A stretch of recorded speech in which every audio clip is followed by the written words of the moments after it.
জনম ভরে হাত রাখিলাম পরের হাড়িতে, আপন ভেবে বাস করিলাম পরের বাড়িতে।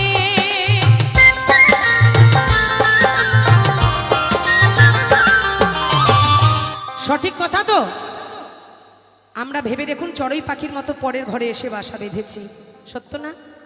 আমার বাবা যখন আমাকে ছোট্ট থেকে বড় করে কত আশা আদর যত্ন করে বড় করেছে, কিন্তু যখন পর